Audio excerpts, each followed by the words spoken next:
NFT ID അടിക്കാൻ നമുക്ക് ഏറ്റവും എളുപ്പം ഈസി ആയിട്ട് ചെയ്യാൻ പറ്റുന്നത് ടോക്കൺ പോക്കറ്റാണ്. ടോക്കൺ പോക്കറ്റ് നമ്മുടെ ഫോണിൽ ഇല്ലാത്തവർ പ്ലേ സ്റ്റോറിൽ പോയിട്ട് ടോക്കൺ പോക്കറ്റ് എന്ന് അടിച്ചിട്ട് അത് ഇൻസ്റ്റാൾ ചെയ്യുക. ഉള്ള ആളുകൾ എന്ത് ചെയ്യണം, അത് ടോക്കൺ പോക്കറ്റ് ഓപ്പൺ ചെയ്യാം. ടോക്കൺ പോക്കറ്റ് എന്നുള്ളത് ഓപ്പൺ ചെയ്യുന്ന സമയത്ത് ഇതുപോലെ വരും. നമ്മൾ ഏറ്റവും മുകളിൽ ടോപ്പിലായിട്ടൊരു ബോക്സ് കാണും, ഒരു പെട്ടി പോലെ. അതിൽ ക്ലിക്ക് ചെയ്യുക. അതിൽ ക്ലിക്ക് ചെയ്തിട്ട് അവിടെ സെർച്ച് ബട്ടണിൽ OPBNB എന്നടിക്കുക. കാരണം ഇതിൻ്റെ ബ്ലോക്ക് ചെയിൻ OPBNB ബ്ലോക്ക് ചെയിനാണ്. അവിടെ നമ്മൾ ജസ്റ്റ് ക്ലിക്ക് ചെയ്യുക. ക്രിയേറ്റ് വാലറ്റാണ് കൊടുക്കേണ്ടത്. വീണ്ടും ക്രിയേറ്റ് വാലറ്റാണ് കൊടുക്കേണ്ടത്. അങ്ങനെ നമ്മൾ ഏറ്റവും മുകളിൽ BNB എന്ന് വരും. അവിടെ നമുക്ക് എന്ത് ചെയ്യാം, നമുക്ക് എന്തെങ്കിലും പേര് കൊടുക്കാം. അപ്പോൾ മഞ്ചേരി എന്ന് വേണമെങ്കിൽ മഞ്ചേരി എന്ന് പേര് കൊടുക്കാം. പാസ്വേഡ് 1 മുതൽ 8 വരെ അടിച്ചു കൊടുത്താൽ മതി. അതാണ് ഈസി. 2 പ്രാവശ്യം പാസ്വേഡ് അടിച്ചു കൊടുക്കണം. അടിച്ചു കൊടുത്തിട്ട് ഇവിടെ എഗ്രി കൊടുത്തിട്ട് ക്രിയേറ്റ് വാലറ്റ് കൊടുക്കുക. അപ്പോൾ ഈ പാസ്വേഡ് രണ്ടും റോങ് ആണെന്ന് പറയുന്നത്. അപ്പോൾ ഒന്നുകൂടി കറക്റ്റ് ചെയ്ത് കൊടുക്കാം. ക്രിയേറ്റായി. അണ്ടർസ്റ്റുഡ് കൊടുക്കുന്നു. ഒരു 3 അഗ്രി കൊടുക്കേണ്ടത് കൊടുത്തു. അതേപോലെ അതൊരു 12 വേർഡ് വരും.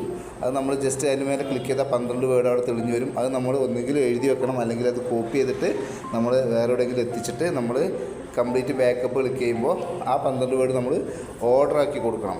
ഇപ്പോൾ ഇവിടെ ആദ്യത്തേത് കണ്ടോ, മ്യൂള് തോട്ട് അൺഫോൾഡ് പ്രസൻ്റ് ആണ്. അപ്പോൾ ഇവിടെ വരുമ്പോൾ ആദ്യം മ്യൂള്, പിന്നെ തോട്ട് അൺഫോൾഡ് പ്രസൻറ്റ്, ഇതുപോലെ 12 വേർഡും കറക്റ്റായിട്ട് കൊടുത്തതിന് ശേഷം നമ്മൾ കൺഫേം കൊടുക്കുക. കൺഫേം കൊടുക്കുന്ന സമയത്ത് നമുക്ക് എന്താവും, ആ ID ഓപ്പൺ ആയിട്ട് വരും. ഓക്കെ, അപ്പോൾ അങ്ങനെ വരുന്ന സമയത്ത് നമുക്ക് ഇതുപോലെയാണ് വരിക. പിന്നെ ഇതുപോലെ ആയിരിക്കും ഉണ്ടാവുക. അപ്പോൾ ഇതിൽ നമുക്ക് ഇതുപോലെ ആയിരിക്കും ഉണ്ടാവുക. ഇവിടെ BNB കാണിക്കും, അതേപോലെ USDT കാണിക്കും. രണ്ടും 0 ആയിരിക്കും. നമ്മൾ ആദ്യം വേണ്ടത് BNB ആണ്. നമ്മൾ BNBൻ്റെ മേലെ ക്ലിക്ക് ചെയ്യുക. ക്ലിക്ക് ചെയ്തിട്ട് റിസീവ് ക്ലിക്ക് ചെയ്യുക. റിസീവ് ക്ലിക്ക് ചെയ്യുമ്പോൾ ഒരു അഡ്രസ്സ് കിട്ടും. ആ അഡ്രസ്സ് കോപ്പി ചെയ്തിട്ട് നമ്മൾ നേരെ ബിനാൻസിലോ മറ്റോ പോയിട്ട് BNB അയക്കണം. ഒരു $5 BNB. അതിൻ്റെ ബ്ലോക്ക് ചെയിൻ എന്ന് പറയുന്നത് OPBNB ആയിരിക്കണം. ഓക്കെ, ബിനാൻസിലാകുമ്പോൾ ഈസി ആയിട്ട് നമുക്ക് അയക്കാൻ പറ്റും. അതേപോലെ തന്നെ നമുക്ക് USDT ഇപ്പം മിനിമം വേണ്ടത് 15 USDT. അപ്പോൾ 15 USDT നമ്മൾ OPUSDT ആണ് വേണ്ടത്. റിസീവ് ക്ലിക്ക് ചെയ്യാം. ഇവിടെ കാണിക്കുന്നത് ഓൺലി OPBNB അഡ്രസ്സ്. അപ്പോൾ OPUSDT ആണ്. അതും ബിനാൻസിലാകുമ്പോൾ ഈസി ആയിട്ട് നമുക്ക് ഓർഡർ കിട്ടും. അങ്ങനെ നമ്മൾ കൊണ്ടുവന്നു കഴിഞ്ഞാൽ നമുക്കിവിടെ അത് രണ്ടും വന്നിട്ട് നമ്മൾ സുഹൃത്ത് നമുക്ക് അയച്ചു തന്ന റെഫറൽ കോഡ് നമ്മൾ കോപ്പി ചെയ്യുക. റെഫറൽ കോഡ് കോപ്പി ചെയ്ത ശേഷം നമ്മൾ ചെയ്യേണ്ടത്, റെഫറൽ കോഡ് നമുക്ക് കോപ്പി ചെയ്യുക. അത് കോപ്പി ചെയ്തതിന് ശേഷം നമ്മൾ നേരെ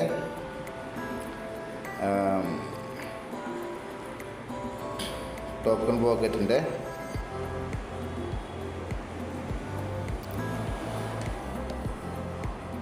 ഡിസ്കവർ എന്നുള്ള ഓപ്ഷനിൽ ക്ലിക്ക് ചെയ്തിട്ട് ഏറ്റവും മുകളിൽ ആ റെഫറൽ കോഡ് നമ്മൾ അമർത്തി ഞെക്കിയിട്ട് പേസ്റ്റ് ചെയ്യാണ് വേണ്ടത്.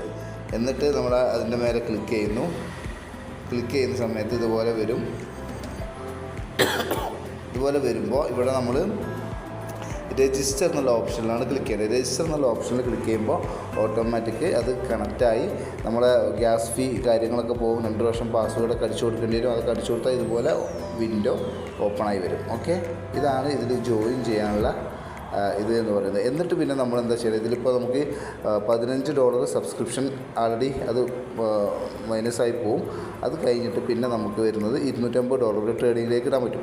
ട്രേഡിങ്ങിലേക്ക് ഇടുന്നതെന്ന് വെച്ചാൽ നമ്മൾ നേരെ ഇതിലേക്ക് നമ്മുടെ ടോക്കൺ പോക്കറ്റിൽ $250 ഉണ്ടെന്നുണ്ടെങ്കിൽ, അല്ലെങ്കിൽ $100 മുതൽ മുകളിലേക്ക് ഉണ്ടെങ്കിൽ നമുക്ക് നേരെ താഴേക്ക് പോകുമ്പോൾ ഇതേപോലെ NFTകൾ ഇവിടെ വാങ്ങാൻ പറ്റും.